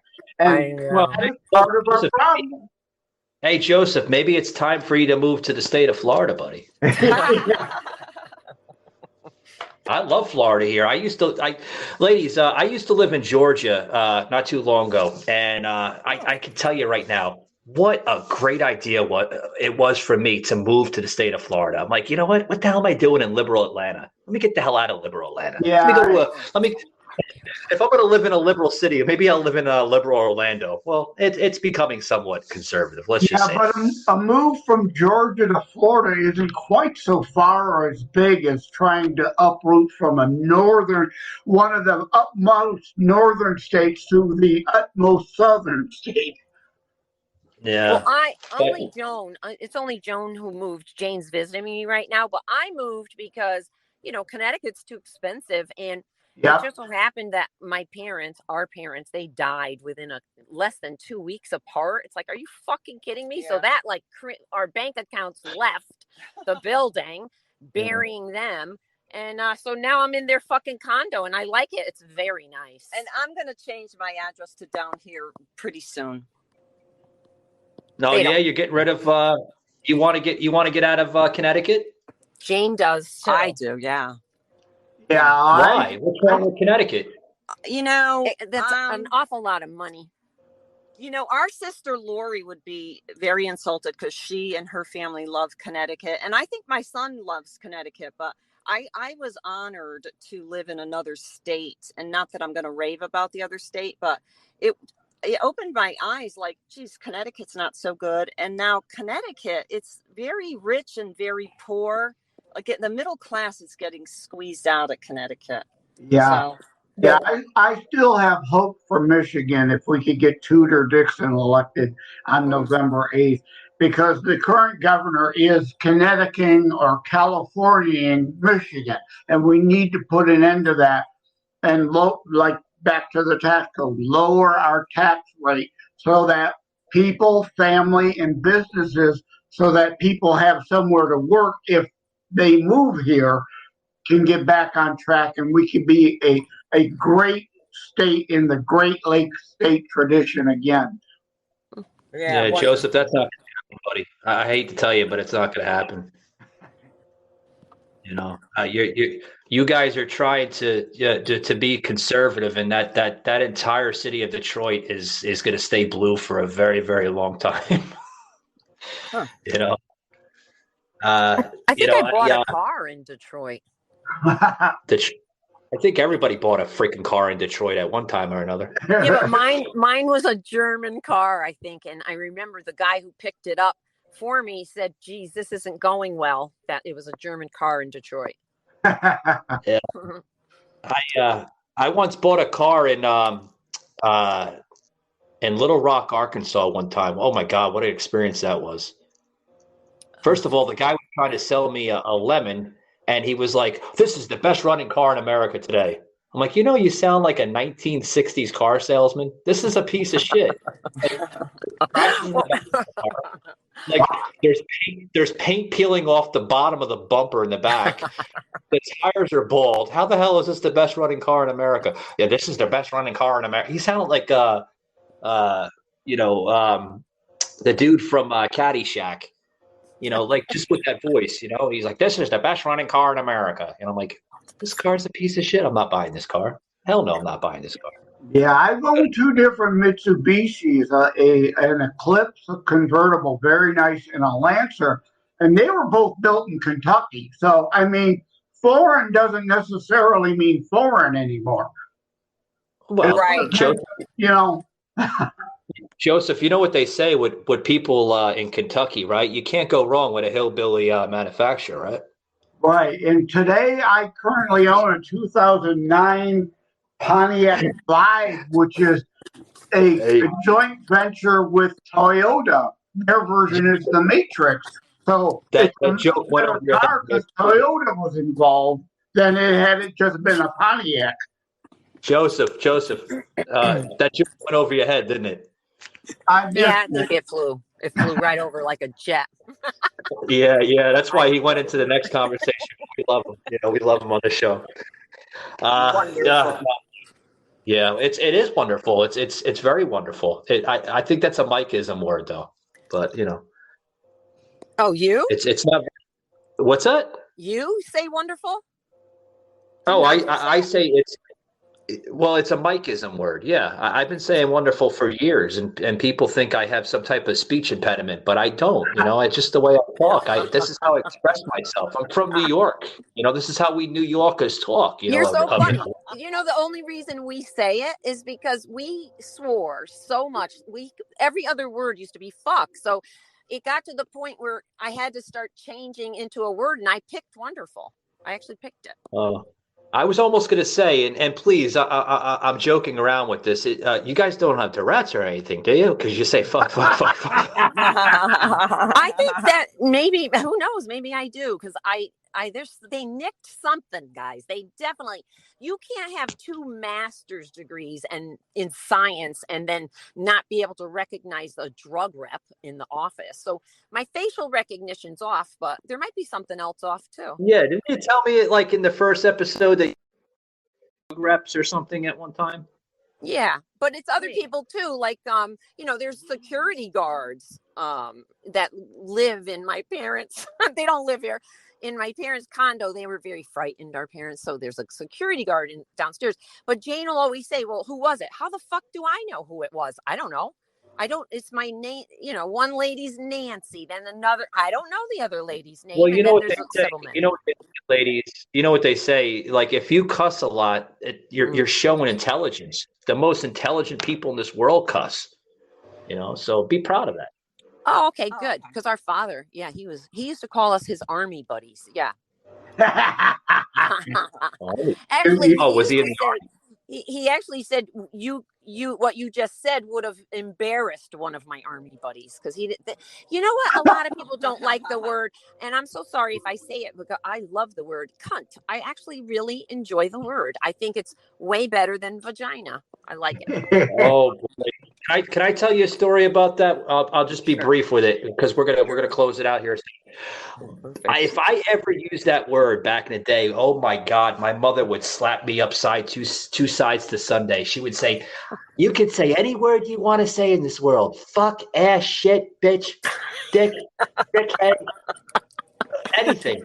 Don't ever say that word cunt, because that's a dirty word." And every time I would say it, I would say, "Hey, Ma, she's a see you next Tuesday." That's a lot better, she says. Yeah, and I don't. Huh? You don't never want to. Guys, if you're trying to look for some new sauces, try Heart Soul Heat. They're out of St. Paul, Minnesota. They have 2 amazing products called Ghost Pepper and Ghost Honey, guys. Tremendous. I've tried them before. It will make your tongue go crazy. Mention you heard it on Savage Unfiltered Podcasts. And it's very important, guys. Make sure you tell them that. Because I'm referring you, the listener, over to Heart Soul Heat. Check them out today. Now you're back. You cut out again. Joan doesn't like saying "see you next Tuesday." She'd much rather someone come out with "cunt." And the English people and women prefer the word cunt because cunt in England because cunt means triangle according to the English, and vagina means a man's sheath, and I don't like to be owned by anyone, so I prefer cunt. Well, good thing that you're in the United States because, you don't have to worry about that because, women are allowed to express their views and thoughts here. It's what we call freedom of speech. Absolutely. And a lot of times, some of it nobody wants to hear. At least what I gotta say. But not unfortunately, that it has happened. If we could only go back to the good old days where women were meant to be seen and not heard. Just joking. I'm just joking, of course. I'm just joking. Oh, we know. And our grandfather said it was children that had to be. No, I think he said children had to be locked in cages until they were. He said men need to be locked in cages until they can handle that hormone called testosterone. That's what our grandfather said. There, you see the brilliance passed on by our paternal grandfather. There you go. Well, here's something here. I got some good news, really good news. You want to hear it? Yeah, sure. Starting in January, Joseph and I, and including Sauce that I have on usually during the week for the bonus episodes, we're going to be going to video in January. Oh, that's fun. Yeah, we thought about going to video, just teasing it out with Riverside FM, but they apparently have this interest of freezing your face throughout the entire stream. Joseph was like, "This is getting terrible, Mike. How many freezes are they up to?" I'm like, "I think they're up to like fucking 40 by now." Apparently they love my mug, so they want to freeze it 40 fucking times. Yeah, they freeze the video, but not the audio. But you're left wondering, well, has my stream froze entirely? Or is this just them doing it? So you stop talking. You don't know what's going on. Yeah, I don't like that. And I don't like that. And I could tell you why I don't like it. Because, people will actually think and believe that, oh, my God, he actually has Wi-Fi that's not working correctly. No, my Wi-Fi and my internet was working tremendous. But it's the damn freaking network that does the freezing. Oh, let's freeze him. No, we're not going to Riverside. We're going right over to Restream. It's a tremendous network over there. So you're going to see myself and Joseph on video, which, it's good. I think the industry is going to video, and I think it's going to be a good thing for us. Yeah, I think in this day and age, people like to see it is even who they're hearing, even if they're just listening, to occasionally be able to scan over and see. We're visually biased these days, and hopefully we can have the Therapy Twins back when we're on Restream, because the other good thing about Restream is that the interviewee gets to share with their platforms too. Like Mike's show, I can stream on my YouTube and Facebook channels at the same time. That way you, when you're on, can stream it to your YouTube, Facebook, or Twitter, or whatever channel at the same time. And Joseph, do you do that for us? Because I don't think we know how to fucking do that. Thank you. Well, you can barely get your microphone to work, let alone that. Oh, you know what? We're gonna when I go back to Connecticut, I'm bringing back the headphones and a microphone. Yeah, Jack. Oh, there you go. Hey, you know what I'll do? Hey, you know what I'll do? I'll buy you a Quadcast. It's probably the top-notch microphone in the industry today. Quadcast, they even have ones that light up, different colors.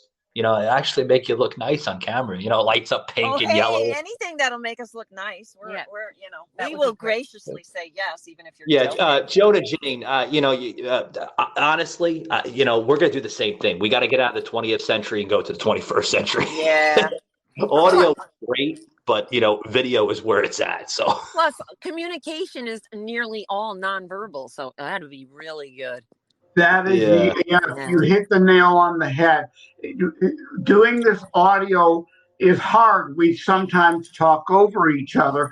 Whereas with video, you could see each other. You could get the visual cues better as to what's going on in the conversation. Yeah, and Joseph, I want to thank you for doing that because Mackenzie, every time when you talk, she's like, oh, fuck, I got to edit like fucking 10, 15 minutes. But it's all right.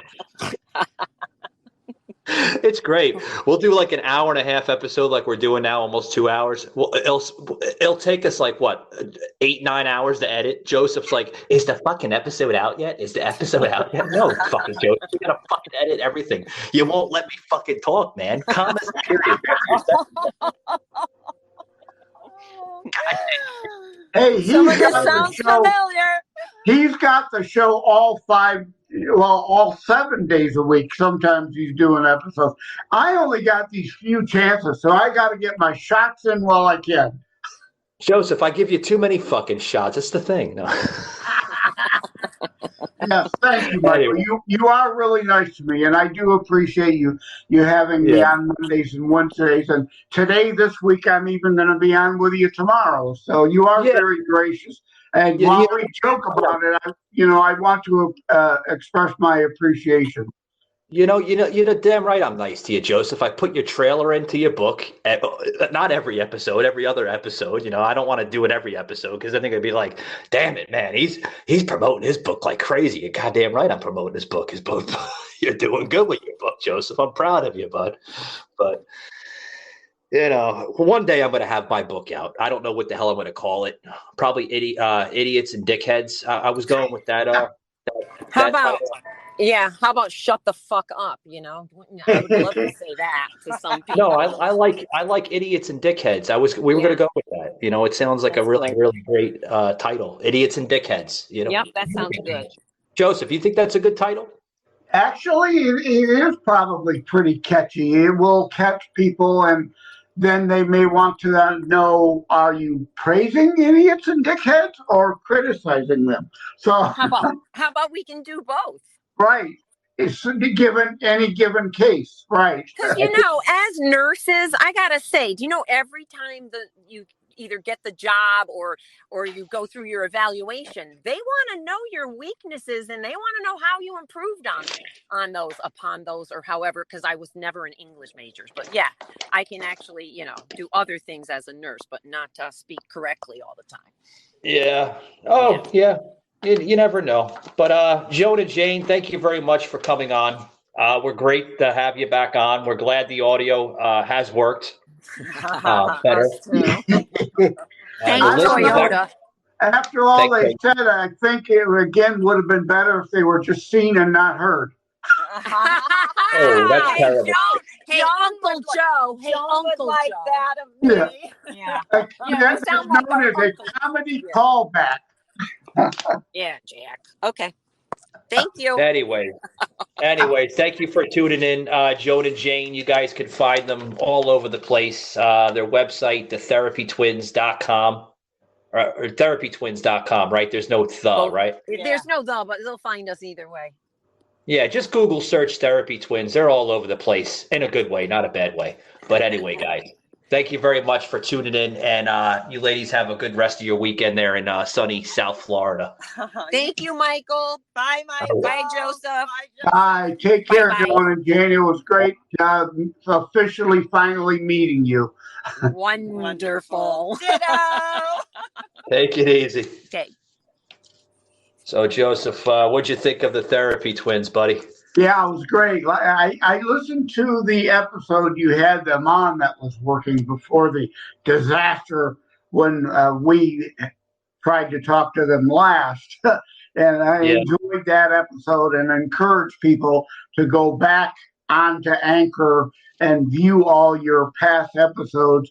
Certainly check out more of the episodes that I'm with you on, but specifically look for that episode if you like this episode with them. And it went really well.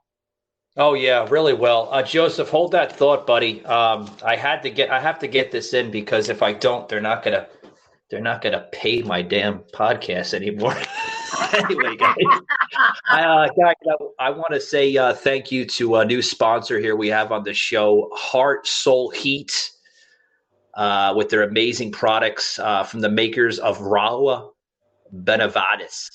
If I'm pronouncing your last name, buddy, wrong, I do apologize. It's one of those names that the pronunciation is not there. So I do apologize. Heart Soul Heat, guys, they're amazing products, known for saying, I'm not into heat that will hurt you, but I want to open up your taste buds. So, guys, check them out. They're out of St. Paul, Minnesota. You can find amazing products on heartsoulheat.com with their ghost honey and ghost pepper barbecue sauces. I'm glad you clarified that, because at first I thought you were talking about a furnace company. Oh, no, not a furnace company. Hold on, Joseph. I got to finish this last part because you're interrupting the damn sponsor, but it's okay. But, guys, check their ghost honey, ghost pepper, all natural, vegetarian, excuse me. It's been a long episode. Vegetarian, gluten-free, and non-GMO. It contains no artificial sugars or additives. Folks, check them out today. Mention you heard it on the Savage Unfiltered podcast. And they're going to give you some really, really good stuff. Amen. And I'm a big proponent of shopping local. And people, these podcasts aren't free. Michael has put a lot of money into doing this. Thank you to this sponsor and any other sponsors. And indeed, show your appreciation to the sponsor for helping keeping Michael on the air. Yeah, it does keep us on air, and I want to get into another sponsor, and then I'm going to be sponsored all out here because I'm done with the sponsors. But I got to plug them in every now and then because they do like that, and it puts a smile on their face. Guys, sponsored here by LiveRishi.com. Thank you very much for keeping us in your thoughts for the last 5 months. Probably one of our longest sponsors that we've had yet. And it's continuing. I mean, we pick up sponsors, guys, here and there, but this sponsor has been really loyal to us. So I thank you very much for keeping us in your thoughts and allowing us to be sponsored by you guys. So it really means a lot. LiveRishi.com, handcrafted in the state of Arizona, but it's also crafted by nature. Live Rishi CBD natural oil company.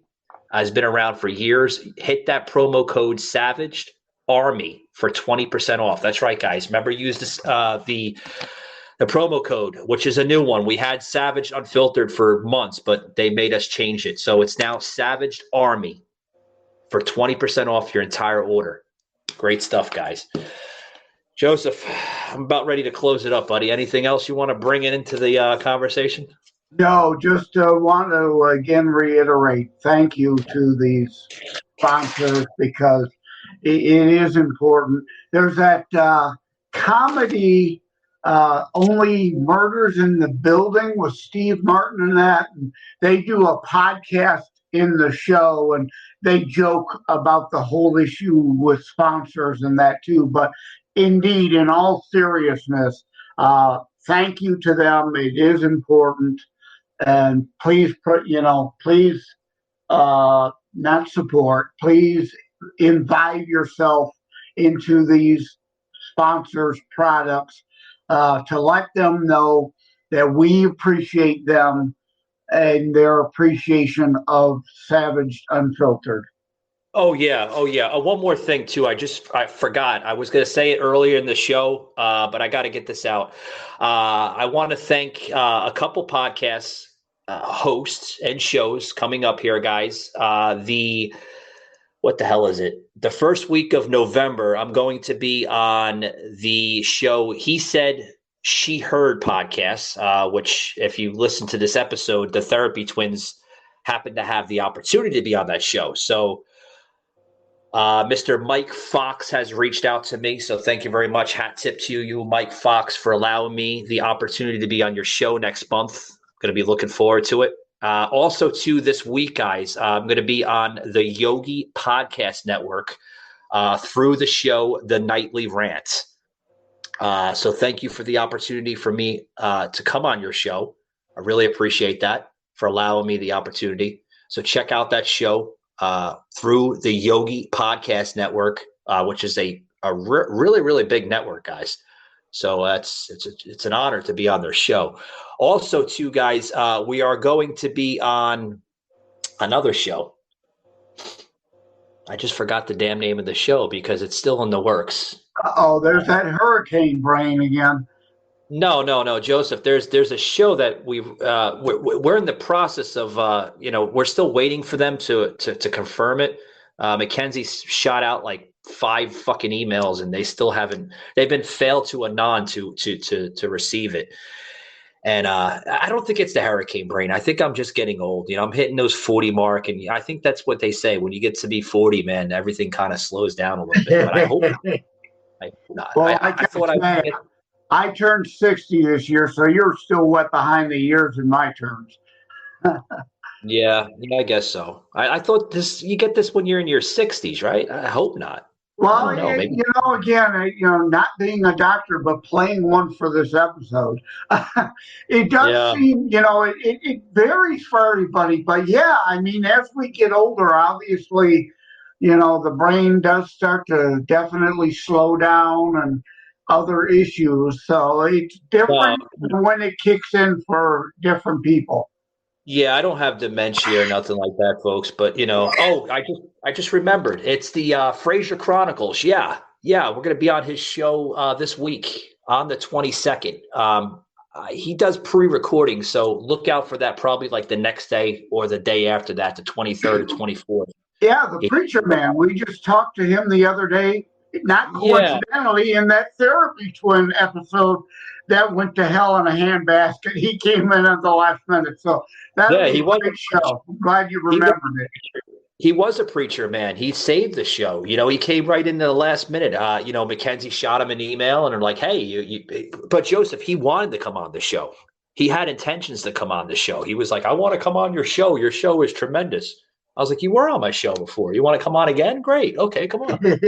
Yeah, I again, that's another great episode. Both of them. The one that he helped salvage the what was Brian, the other guy that was dull, and then the Therapy Twins, the crickets issue, and then he came and salvaged that show. And then even further back, I listened to that one. I was confused. I thought I was on with because we discussed it. I had listened to it, and that was a really good episode for people to go back into the archives to dig up also.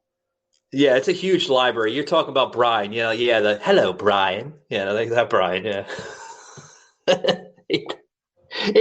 He's good. I checked into him not too long ago on one of his shows because he has a show, and it's it's on Spotify and a couple other platforms. He hasn't hit iHeart or the big ones yet, but he'll get there. Yeah, and that's worthy of mentioning again. Thank you, iHeart Radio, for having Savage Unfiltered on it now, because that is the one. I have TuneIn Radio and iHeart Radio on my phone. I don't use my phone for a bunch of different apps, but those two are great for tuning into, indeed, for radio, podcasts, even music on occasion when you want it on your phone.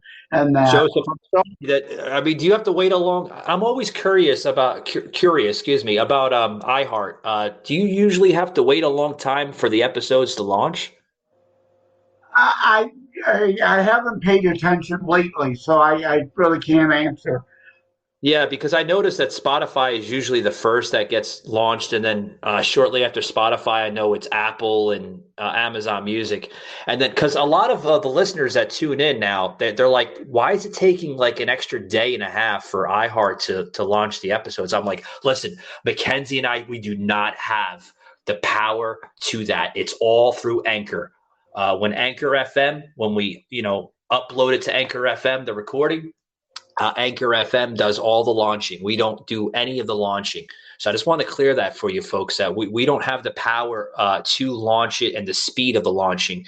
It's all through Anchor FM. So and that might be an Anchor issue. They may want to withhold it from iHeart a day in order to keep exclusive content of you for a day.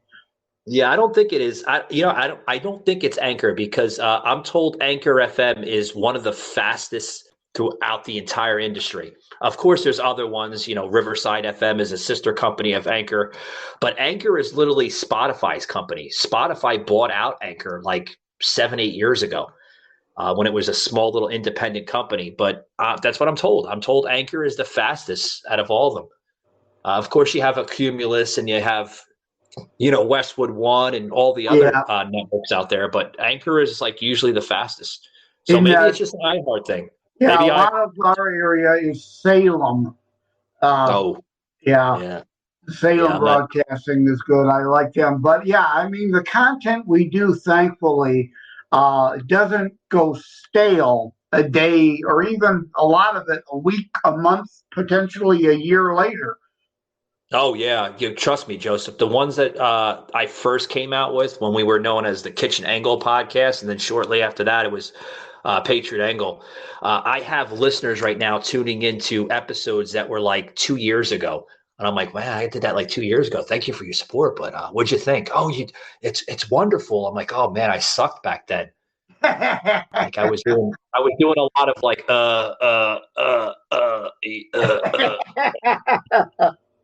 I was having some type of groin attack or something,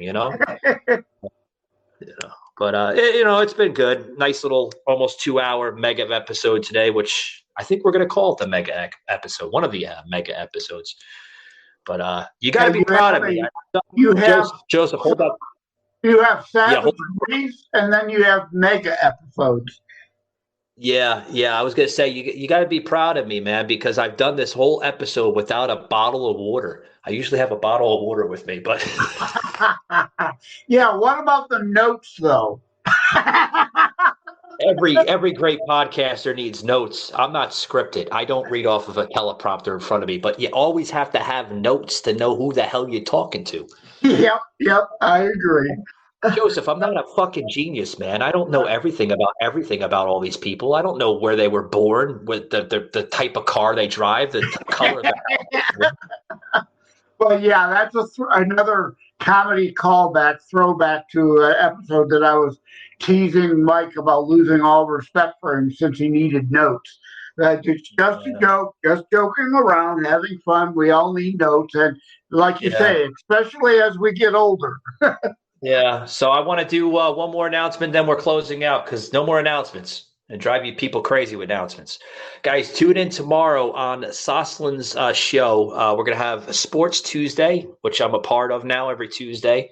So you want to check that out on every major podcast platform, including iHeart, Spotify, Google, Apple, Amazon Music, Audible. God, Soslin is up there like me. I got him into all the great networks. He's like, I want to thank you, Michael, for making me part of iHeart. I'm like, I got some oofs in the networks. I'm just not some schmo off the streets. I've been in this industry for 20 years before podcasting was podcasting. But Joseph, I want to close it out, buddy. Thank you for coming on. Yeah, again, thank you. I really appreciate you having me. I mean, there was a time that I considered doing a podcast, and I get people telling me all the time, since I speak on politics everywhere all the time, that I should get a podcast. And I did the book Terror Strikes Coming Soon to a City Near You. I put money into that instead. So I really appreciate you allowing me to come on with you. It's as if having my own podcast Mondays and Wednesdays. Yeah. We wanted to make you part of the panel on Mondays and Wednesdays, and it's great having you on. Before we close out, you said podcast. You got any shows you want to plug in? Are you going to be on any shows this week, or? I'm actually on. I think this is recording though, so not live. Tuesday, October 18th at 3:00. I think we're recording out of Ocala, of all places, of course. So kind of up the road from Ocala, Florida. Yeah, focused on writing show.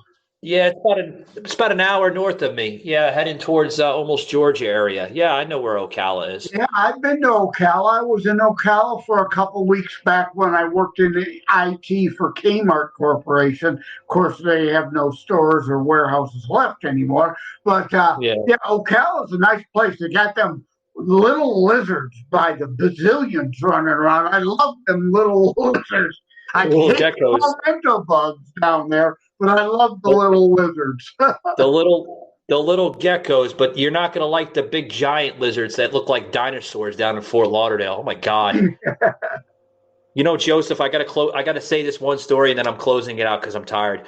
Do you know one time down in Fort Lauderdale, this was during around January when it, got a little cold. We had a little cold snap that happened.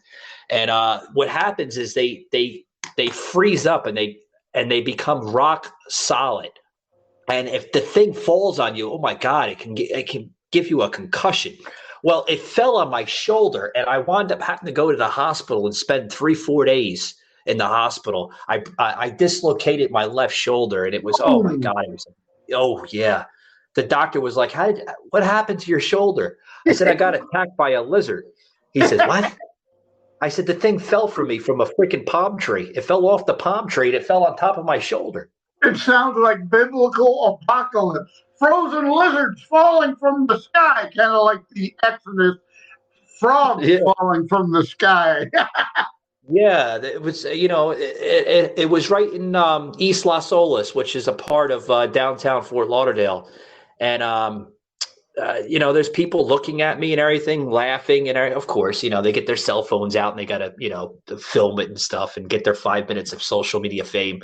And I'm screaming in pain. I'm like, my fucking shoulder, my shoulder. And everybody's walking past me until like this little old lady, she must have been like 80 or 90. This was like, oh God, maybe 10 years ago. She's probably dead by now. But anyway, she comes up and she's like, are you okay, Sonny? I said, oh, my shoulder. Oh God. She's like, those sons of bitches over there, they won't help you out, huh? Little old Jewish lady.